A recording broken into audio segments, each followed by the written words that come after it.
when I woke up, she was out there in our barn with her two youngest twin sons, and there were a bunch of paramedics in there, and they were banging on my face, and they were hooking me up to some IVs and waking me up. I had pushed myself right up to the edge of the cliff. Jeff spent decades trapped in a cycle with alcohol. Successful in his career, a beautiful family, but that night in the barn changed everything. Jeff and I got started working together shortly after. Now he's 2.5 years sober, and as he puts it, he has zero cravings, uses zero willpower, and he is thriving. So what finally broke Jeff free? And how has he found it so easy and effortless? Well, let's dive into Jeff's remarkable transformation. You do not want to miss this.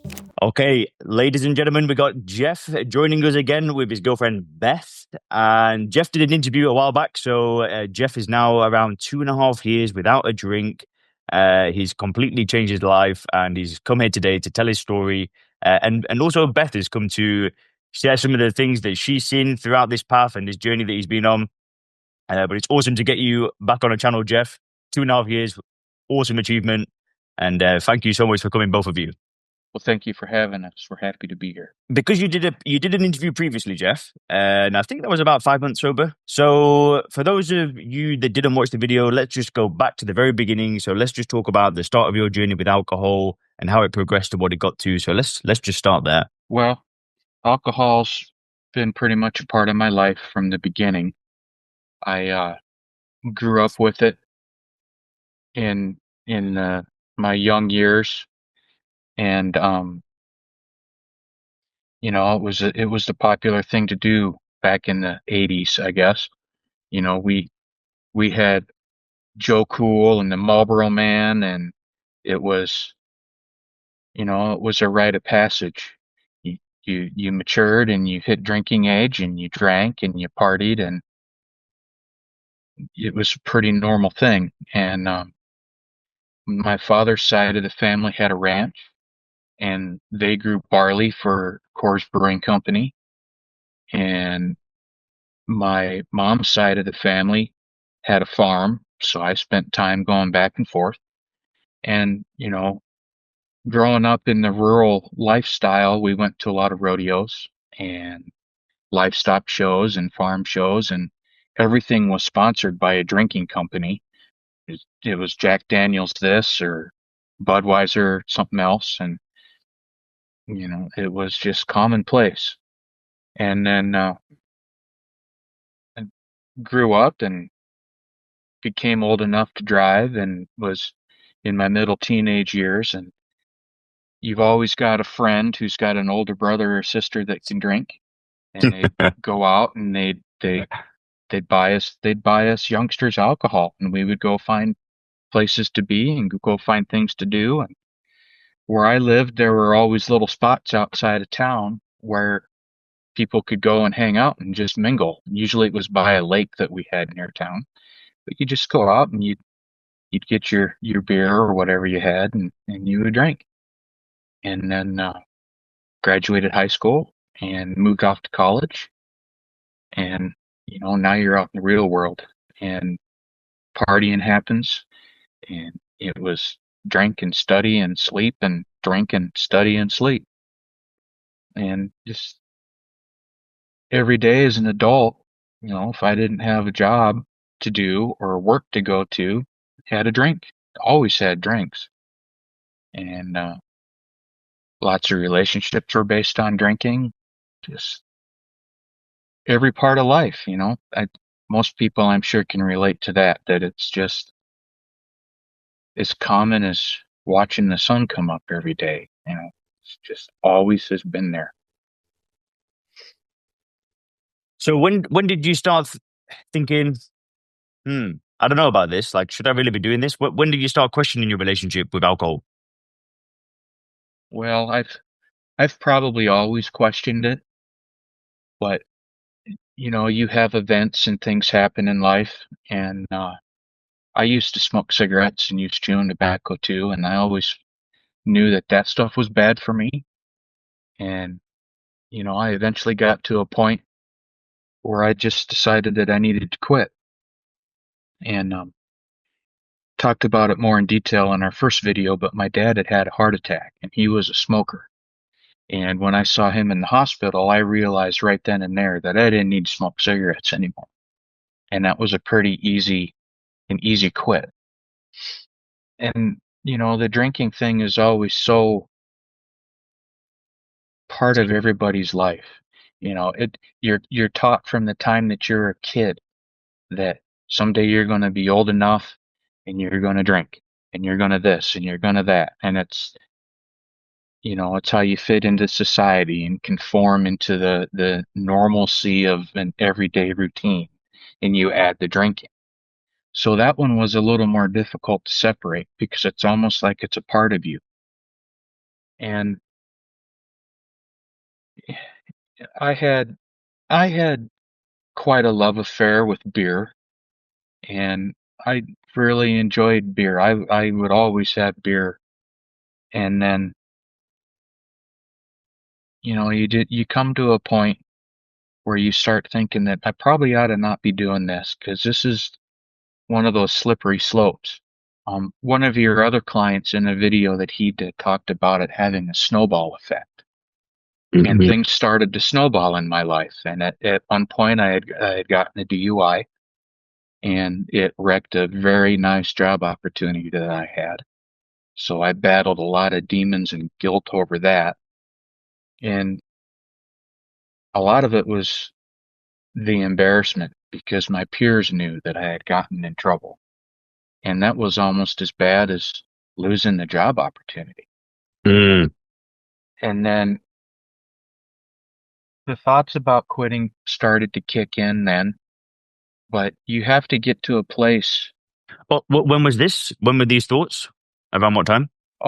probably back in 2005, Okay, okay, cool, cool, roughly. cool. That's all good. And I was in a relationship with someone else then, and that relationship was built on alcohol. It was Mm. just hang out and drink and party and have a good time. And one part of that was problematic was that I had friends and family members could see that things were not normal, I guess. It- not not the way a healthy relationship and partnership should be. And of course, when you're in that, you always don't see clear through the tunnel.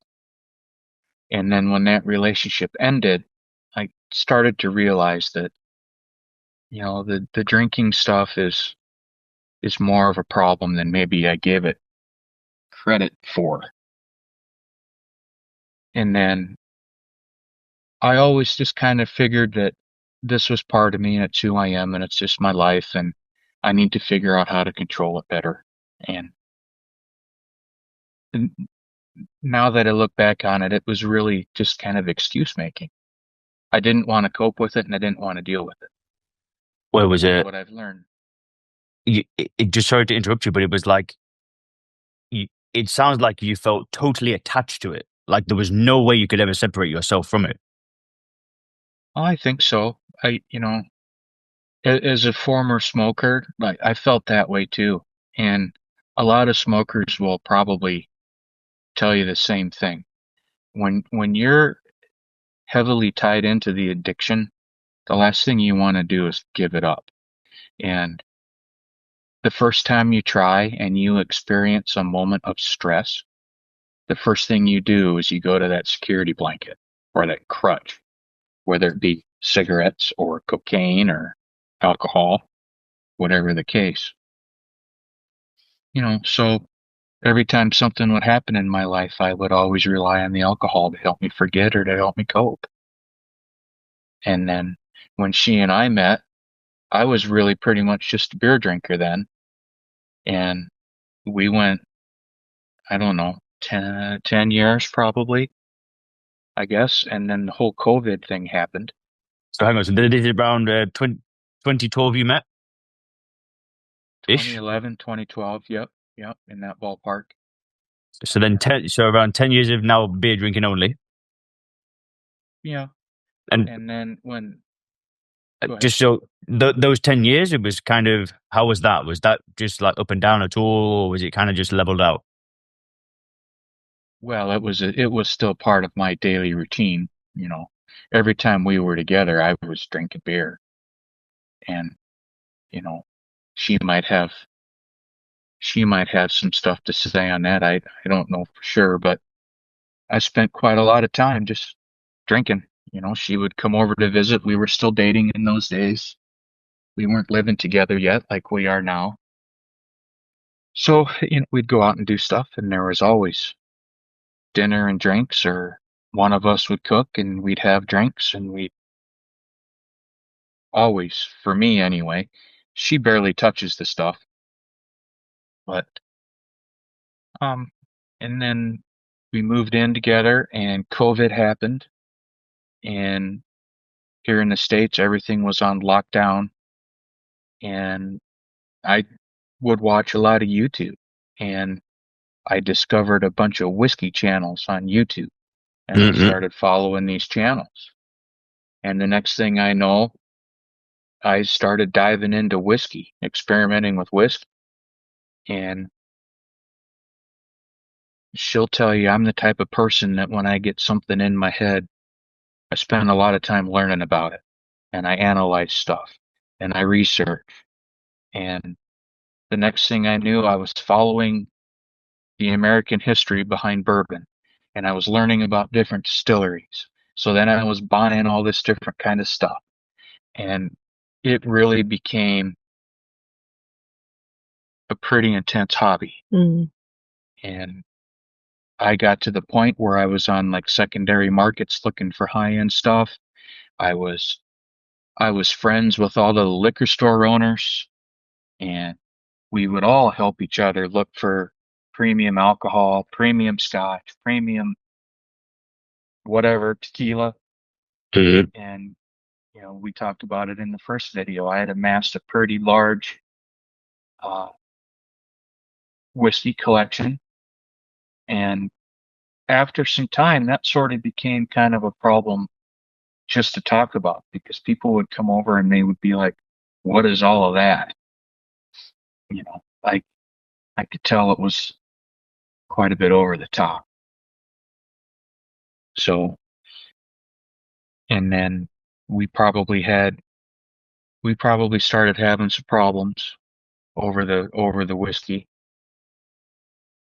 I would drink quite a bit during the day, and then at nighttime when it was getting ready to be over with for the day, I'd break out the hard stuff. And usually it didn't take very long, and she'd be saying, "Well, haven't you had enough? Or do you need more? Why do you need that?" And I didn't really pay much attention to it. I'd kind of selfishly would blow her off and I would keep drinking.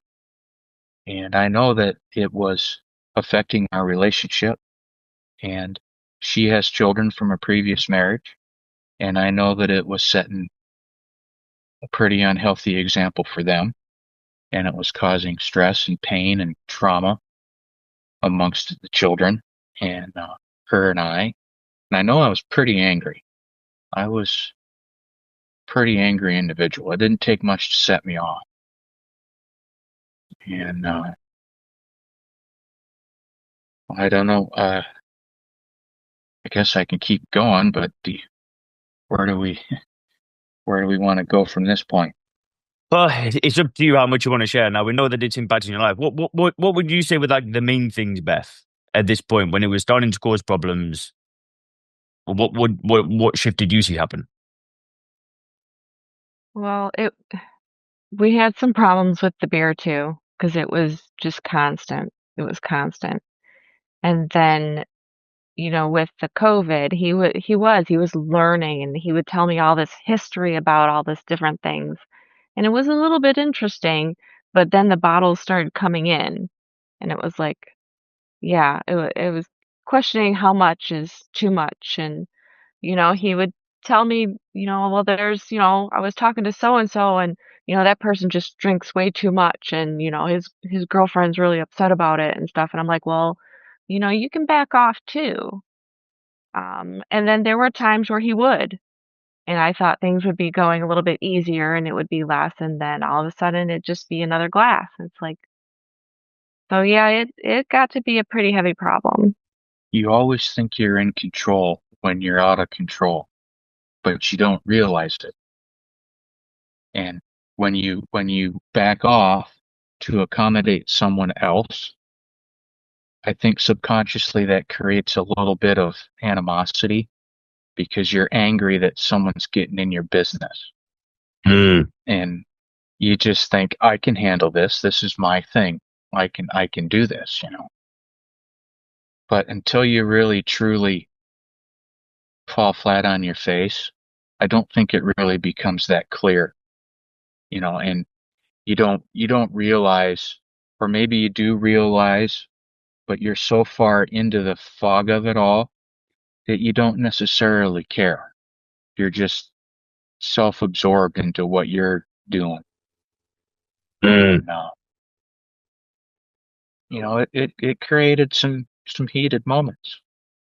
And I don't know. I think probably if it would have continued going on the path that it was, she probably would have left me, or I would have managed to hurt myself or ended up in a jail cell somewhere.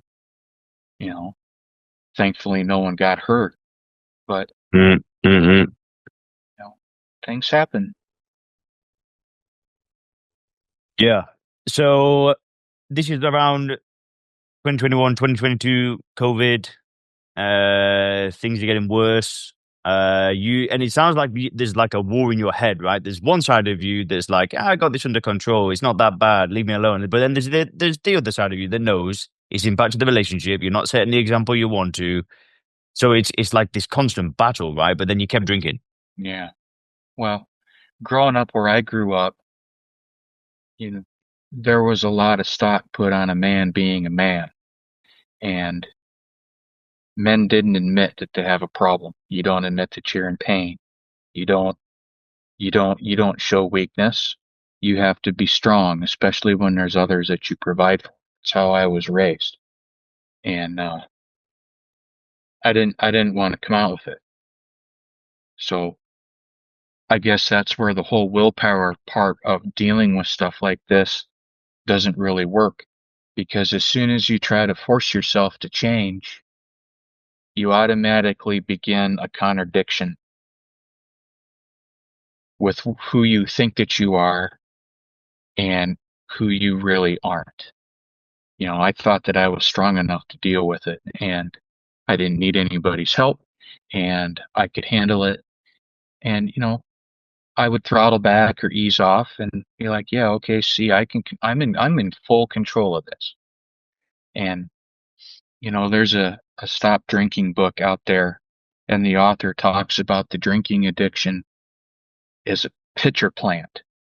And every human being is on the lip of this pitcher plant. And everyone who tries a drink takes a step into the pitcher plant. And they start to slide down to the bottom. And at the bottom of the pitcher plant is the organism that eats all the bugs and the stuff that comes into that. And I started to realize that I was sliding really fast. And the more that I tried to fight to get out of it, the deeper I was going in. And it, you, you look around and you see what's going on, but you just still have that masculinity part of you that doesn't want to admit to it. Mm. And you're not you're not really interested in other people putting pressure on you, because that makes you feel weak. And it Mm. certainly made me feel like I was weak, and I wasn't about to have that. So I brushed that aside. And, you know, that's how it is when you're deep into it. You don't see things from the outside. You only see it from your one perspective. And I think sometimes it hurts the other people that are close to you and care about you more than you're really hurting yourself.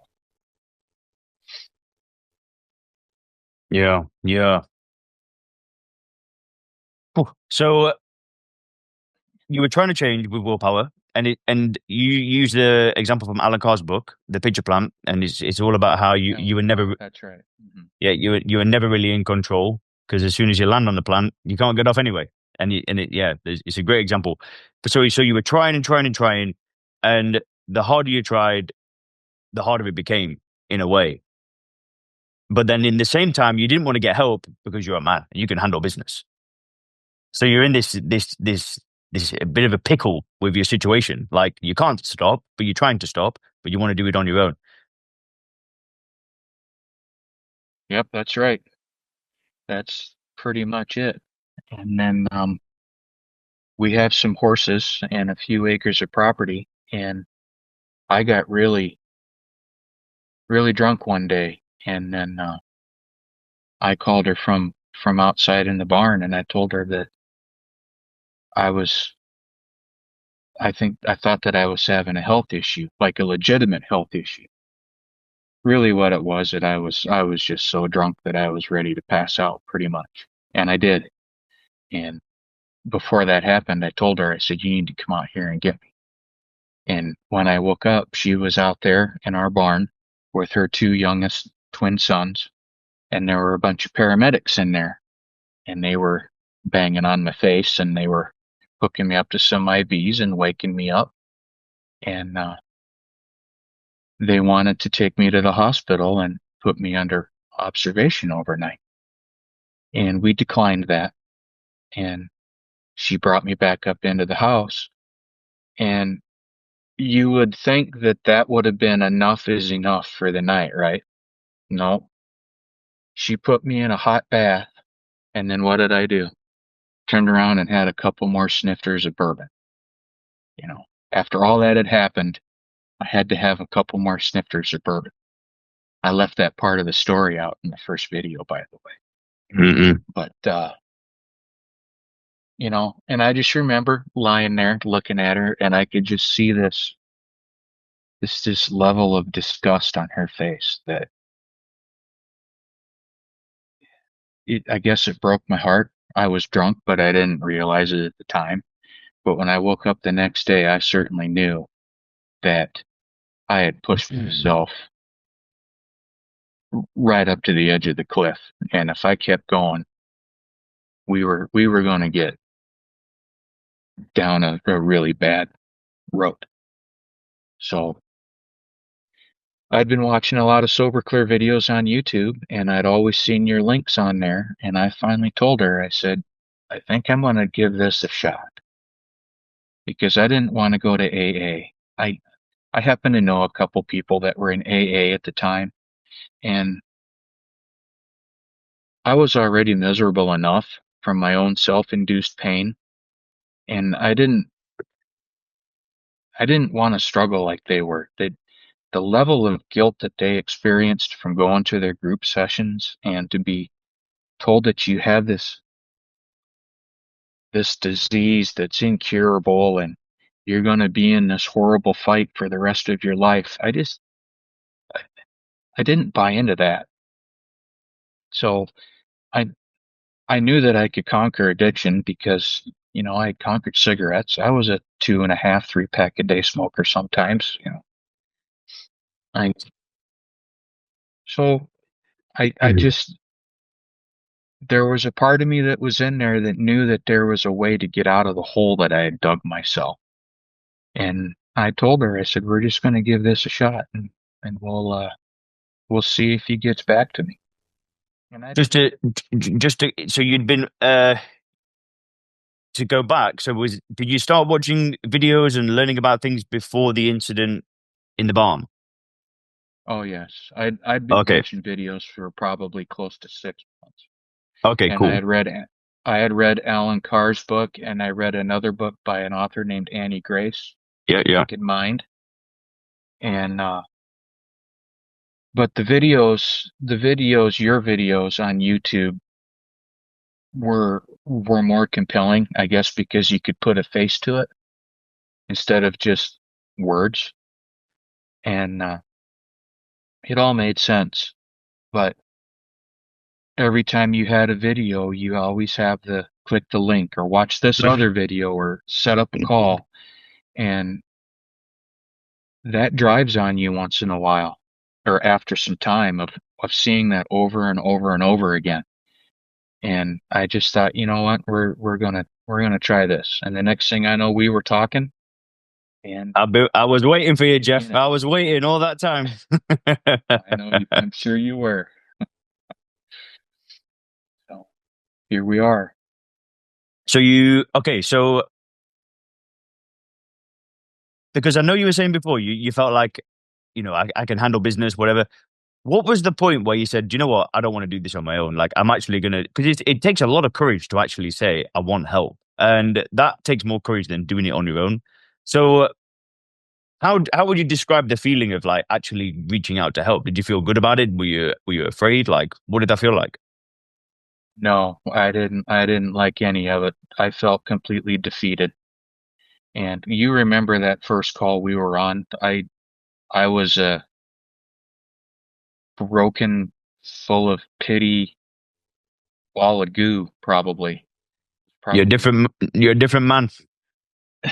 Well, I feel a lot different now, but I know that I was in a sad sack state, feeling sorry for myself, and I was feeling pretty broken and defeated. And I didn't really know where I needed to go and where I needed to proceed with making these changes. I just knew that I didn't want to go into a group thing or a rehab thing or anything like that.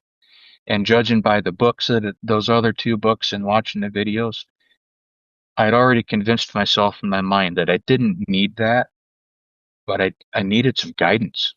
And I didn't know how to put all the pieces together. I I I had the building blocks, I just didn't know how to arrange them. And Mm-mm. getting involved with your program put everything in line. And it it was a instantly bright shining light when the light bulb came on. It was just bang, and it made perfect sense. And I walked away from it. The day after that barn incident, that was the last I had actually drank. And then I going through the program, I didn't drink at all. And then by the time I was done with the program, I didn't even care to have another drink.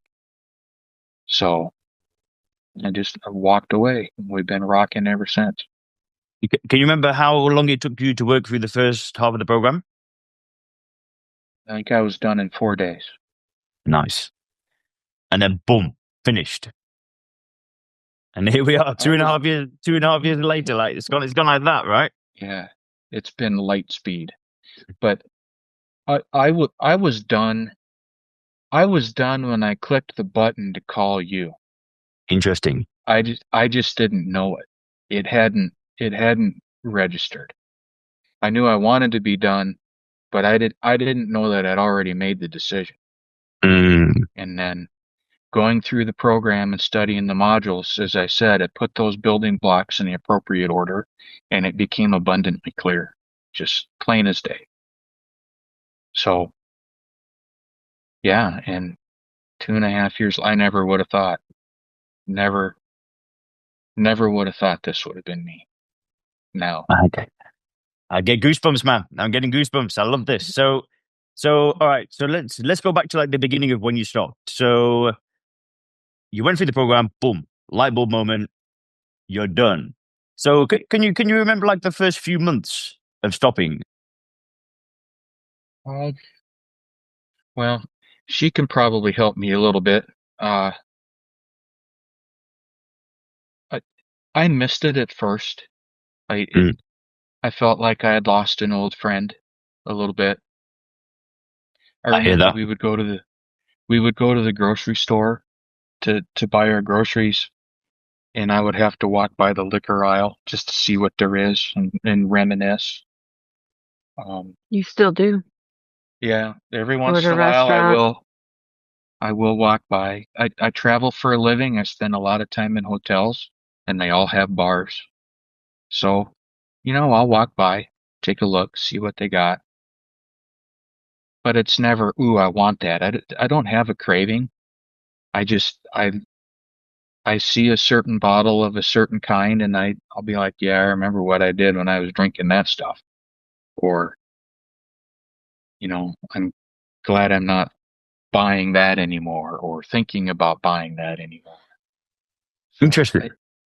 I think mostly now when I look at alcohol, you know, even my family growing barley for the Coors Brewing Company, I'll walk into a liquor store or a restaurant and I'll see Coors there in the beer cabinets or whatever, and I'm like, oh yeah, yeah, some Coors.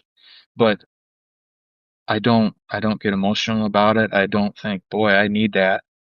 Sometimes I'll make a fleeting comment to her, like after a long, hard day, or, you know, some sort of weird stress or trauma.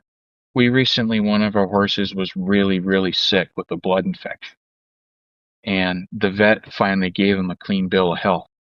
And I looked right at her and I said, could chew yours a beer right now. But we didn't. And that's all it was. There was no craving. It was just a Mm. comment, just a passing remark. It didn't lead to anything. There was no desire, but it's just when you go back to those types of memories of how you used alcohol to deal with problems, that stuff just Mm. pops in there. Mm, mm, mm. Yeah, it's totally normal. You'll never remove the thought of drinking. But what I've noticed, because it's almost been 7 years, is that the first few months I thought about it a lot more. And then the thoughts just kind of went down, down, down until it was like once every 6 months. And then honestly, I can't remember the last time I actually thought about alcohol, where I just got that idea of like, oh, beer. So that's normal what you're experiencing, but it's what you do with the thought, right? But so That's exactly right. yeah, so right. So what good stuff starts happening in your life? So I started sleeping a lot better. You know, when Mm. when you're living life in a whiskey bottle, you go to bed and not sleep properly. I started sleeping better and I had a lot more motivation to do stuff in the mornings.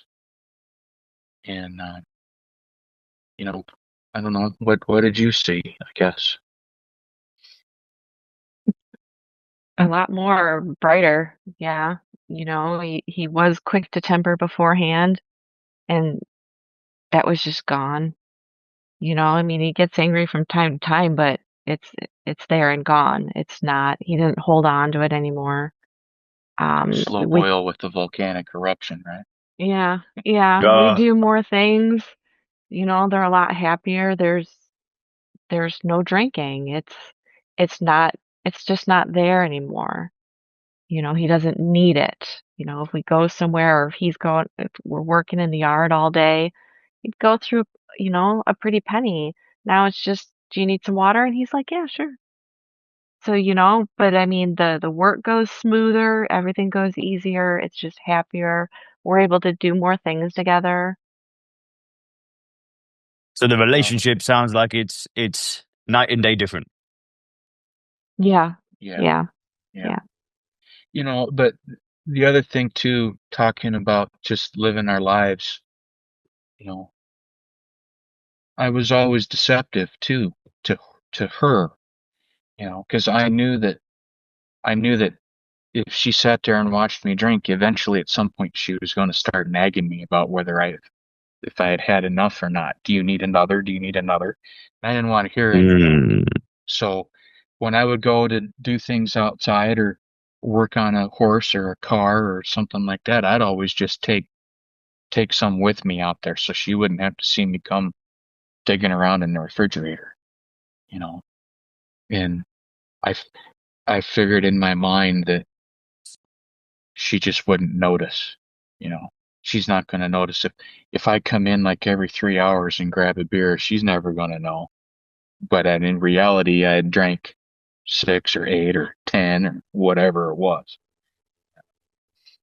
So, They know, Jeff. They know oh everything. yeah, absolutely. But the point I'm getting to with that is that deception is gone. That manipulation isn't there. And it's not that I wanted to be hurtful. I just I didn't want to deal with it. So, and her family is very close. So my family is not.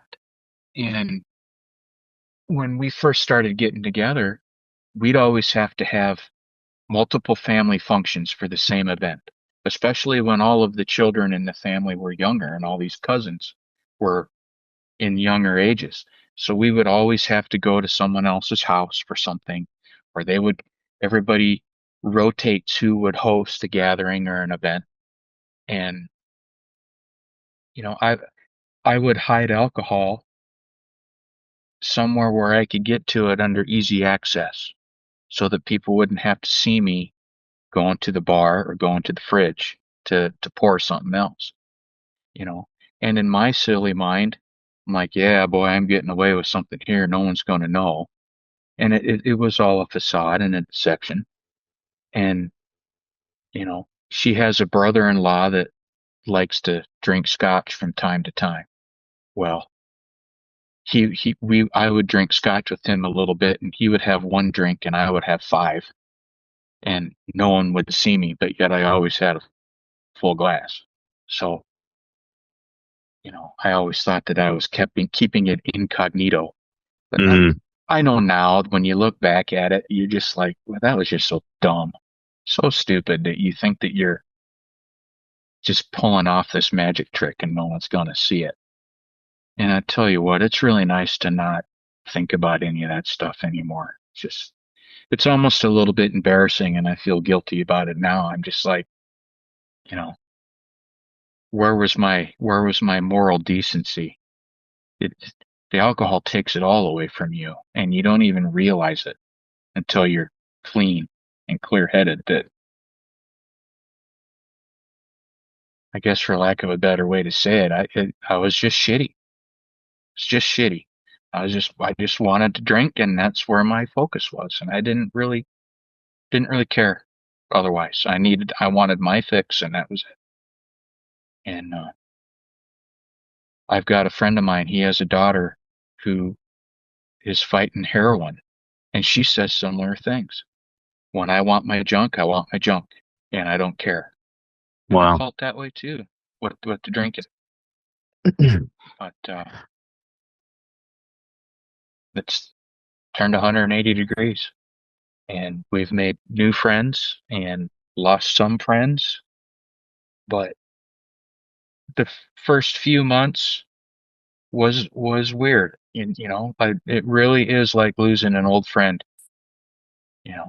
And then I got to a point where I was doing so much stuff in the day, I didn't even understand how I could do the things that I did when I was drinking because I only had one hand. My other hand was always carrying a drink. So it's been a whirlwind. It's hard to put it into words, and I know I'm rambling on, but 2.5 years later, it's gone by in a flash. Well, tell me more. What are the good things have been happening? Well, I've had a couple promotions in my job that have been rather lucrative. I don't know if that has anything to do with the not drinking part of it, but when I was drinking, I never thought that I would get promoted any higher than where I was at in my position at my employer. So that's been pretty good. And well, the family dynamic at home, I would say by far is the best part of it. Just the vast improvement, just to put it in a nutshell, I guess. Would you agree, Beth? Oh, yeah, absolutely. Absolutely. Everything's easier now. There is no hiding and no fighting about the alcohol and the days just run easier. They're more fun. You know, we Do, do a whole lot of stuff, and then we get to hang out on the couch and She likes to watch her crime dramas, so we sit and watch that. We'll have bowl ice cream. So, right, I don't want you to sell the program, but I want you to think back to you 2.5 years ago before you actually like asked for help. If you could go back to somebody else that's in a similar position right now, where they're like, you know what, I want to change, but I'm not sure what to do. I don't want you to sell the program. I want you to give them your advice, like from your perspective. If someone's there like, you know, I know I want to change, but I feel too proud to go and ask for help, right? What would you tell that person? Well, the too afraid to ask for help part, the easy answer to that is you got to swallow your pride. You got to swallow your pride and step up to the plate and realize that your world isn't just really about you. You know, here I'm taking on the duties as a step parent, and I wasn't just failing myself, I was failing everybody. So you've got to swallow your pride and you have to make a decision in your head and commit to it fully. You can't play it off and be casual about it. I've been casual about wanting to quit for probably 25 or 30 years. I know this is bad. I know this is bad. I got to stop. Every time you get drunk and you're hungover the next day, oh, I'm never doing that again. And then what happens? You're in the exact same thing, praying to the porcelain gods. Oh, you have to have a level of commitment and don't be embarrassed about asking for help.